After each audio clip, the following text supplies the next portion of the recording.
Dry environments, most of us think sand dunes and huge seas of sand, but there are other geographic locations that are dry and are primarily arid, eroded, and arid deposited landscapes as well. So we mentioned a blowout zone, uh, and the other is areas that look like this, that are made up of mesas, buttes, and plateaus.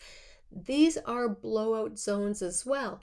What has happened here is that we had a higher elevation landscape at one time, and there were significant cracks in the landscape which allowed wind and water to get between those cracks.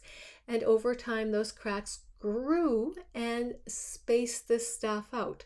So initially this was a plateaued environment, and if you take a look at the little illustration at the bottom of this picture, that red dotted line would have been the top of this landscape, the plateau, if you will. So back here it would have been this feature all the way across this landscape.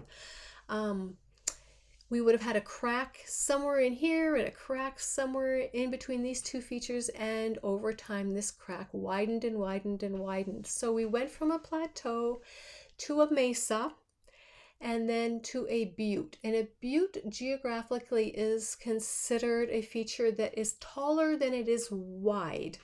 So this entire landscape has been a zone of material removal over time. This really gives you a notion of how much mass there would have been in this area at one point when it was a total plateau. And with that, recognizing that air is a really poor agent of moving material and eroding material, just how much time there would have been to remove the vast amount of empty space that used to be rock in this landscape. It's an astronomical amount of time when you try to conceptualize the thousands and thousands and thousands of years that it took to remove that rock. All right. This is pretty common landscape in the United States. We see these types of features from New Mexico and Arizona all the way up through Utah, Colorado, Wyoming, into Montana, and across into parts of Alberta, Canada even. So this is very, very common landscape for the United States and Canada. These landscapes are structured in this way because of something called differential weathering. And differential weathering is a function of different hardnesses of rock. The hardest rocks, if they occur on the top of a feature, will act as a cap rock. It'll protect the softer rock underneath. But with differential weathering and with siltation and suspended load, the softer rock will indeed erode faster than the harder rock, and it does so like a nick point. This is the second time in this module that we've talked about nick points. And nick points are, as we saw in the fluvial section, where we get a waterfall.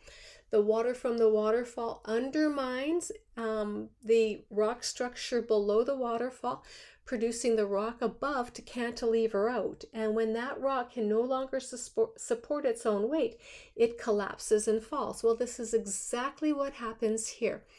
The soft rock erodes and erodes it over time, and eventually the hard rock above it can no longer support its own weight and then falls to the base elevation. So this is located in a place called Arches National Monument, and what we've got here that's designated in red is all the same stratigraphic layer. This is the cap rock here. This is the hardest layer that we've got in Arches National Monument. The layer that the black arrows are pointing to are all the same stratigraphic layer. It's the same rock type. It would have been continuous at one point in time. And because it's soft, it can erode really easily.